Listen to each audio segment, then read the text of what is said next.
I got a new tier list for you today. This tier list comprises of all the Witchdoctor Companions in the game. All 16 of them with their bright green icons. I'm going to be ranking this based on how good they are, just in general. I'm going to take accounts from PvP and PvE in terms of how strong they are in both of those regards. And without further ado, let's get into it.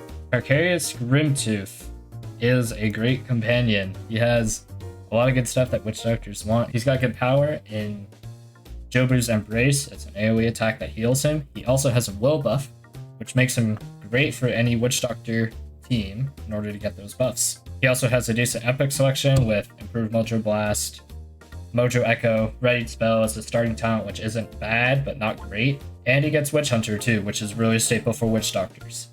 Bach is next, and although being rare and super cool, it's kind of meh. He doesn't have a lot of great powers. The two powers that he does have access to are Mutant User Grasp, which is a weak single target power that reduces crit chance, and Vulture's Gift, which increases movement range. So kind of a waste of a turn. He does get Mojo Echo, improved Mojo Blast, and Witch Hunter, but he can only choose. I don't remember if it's 5 or 6 epics. I'll correct on that in editing. But yeah, just in general, he's not that good of a companion. I wouldn't recommend using him. Crab Hermit. Crab Hermit is infamous for being bad. Only gets 4 epics and a measly summon. He can't even get Mojo Echo, I don't believe. I think he gets Mojo Rising instead, which is funny because how often are you going to be critting on a Witchdoctor? And he gets Retribution. He's the only companion in the game to have Retribution. And considering how much Witchdoctors land basic attacks, it's basically useless. Moving on, Dr. No. Dr. No is interesting because he's one of the rare cases of a melee Witchdoctor. And the other thing about melee Witchdoctors is they're not too great. Melee Witchdoctors have the lowest stat base accuracy and dodge stats of any unit in the game, so they're not going to be doing a lot of hitting, and they're not going to be doing a lot of dodging either. If you put a melee Witchdoctor against a Swashbuckler, they will get absolutely toasted by Riposte and Relentless Chains. The one saving grace about him is he has Evil Eye, which is a meh Witchdoctor power, but he does have Jobu's Embrace, which makes him good for healing and has a good AoE spell. Next, we got Eep Up Orc a fan favorite companion, and might I say a great companion as well. He does have a lot of useful talents. He's got Readied Spell, just like Carcarius, which is not super great, but he can wear an epic such as Mojo Echo, Witch Hunter, Improved Mojo Blast, and Mojo Rising. He can be really good to crit if you have a will buff on your team. He has a poison as well, which is really situational, but it can be useful in some scenarios.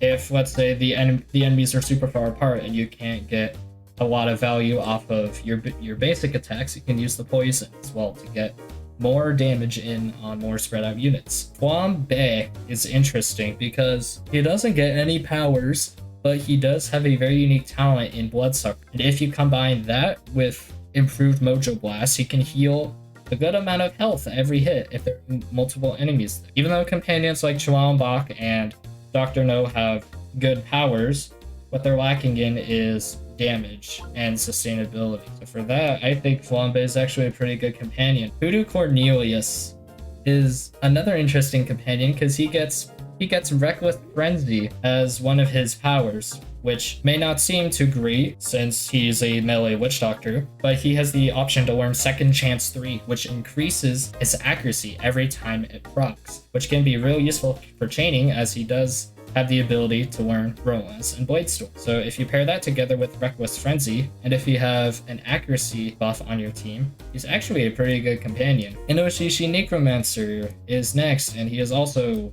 bad, although I wouldn't say he's bad, he's worse than Crab. Just like Crab Hermit only gets access to 4 epics, except his epics are a bit more useful. He actually gets access to Mojo Echo, unlike Mr. Crab Hermit here. His summon's a little bit better, having Turn the Tide, I believe. I don't know if it's Turn the Tide or First Strike or whatever. He summons one of those undead skeletons from Mushu. Cord is next. Cord is basically a Flambe V-clone. He was the Flambe before Flambe got added into the game. Exact same talents, exact same range, being 3, and he can learn Bloodsucker.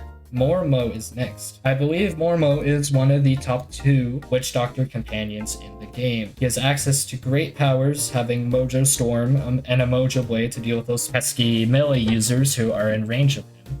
He also does have access to Vulture's Gift, just like Chilambok and Mutineer's Grasp. But what makes Mo different from Chilambok is, like I said earlier, he has better powers and better epics, making him one of the absolute best Witchdoctor Companions. Speaking of absolute best Witchdoctor Companions, I will tell you who is not absolute best, that being Nurse Quinn. I do understand that in terms of fan service, Nurse Quinn would probably S tier on this list, but I'm not regarding fan service in this tier list. I'm regarding based on how well they are used in combat. In terms of combat, Nurse Quinn fails at everything she does. She has not many useful powers, only having a heal, which why not just use Bonnie and on your team if you want to heal. She's a melee witch doctor, which is also a second negative. And the third negative is she can only earn 4 epics. She does have access to epics like Relentless, Bladestorm, and Vengeance Strike, with 4 of them, and one of them being First Strike when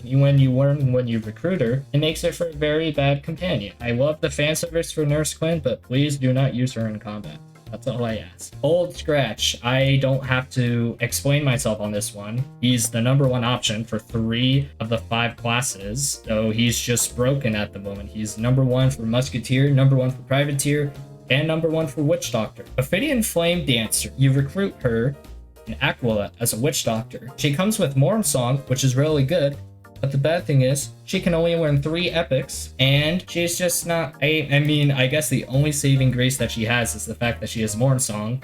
But if you think about it, you're already gonna have 3 companions that are guaranteed to have better powers than and better epics. She is basically outclassed by all 4 of these guys up here in terms of powers. So it makes no sense why you would use her over any of these 3 here. And the last companion, Ooga Booga. Something interesting I found out about Ooga Booga is he is the exact same thing as Chilambok. He has the same epics, same powers, same range. So he's basically the exact same thing as Chilambok, just easier to get and probably will take less ground. Anyways, that's it for the Witch Doctor tier list. I'm planning on releasing one of these every single week. So for this week, it's Witch Doctor. I don't know what I'm going to do for next week. I'll decide. I'm planning to do one of these every single week, leading up to the last week where I make a tier list for every single companion in the game as a final video of the series. And with that out of the way, just a few disclaimers before I end this video. This is completely my opinion. None of this is fact. Use whatever companions you like. This is an MMO after all, so you can play the game how you want to. If people judge you for it, don't let anyone judge you for how you play this game, because this is truly a really versatile game and you can play it however you like. With that out of the way, if you want to see more of this, make sure to like and subscribe so you can be notified whenever I upload. With that out of the way, I'll see you in the next video. Peace!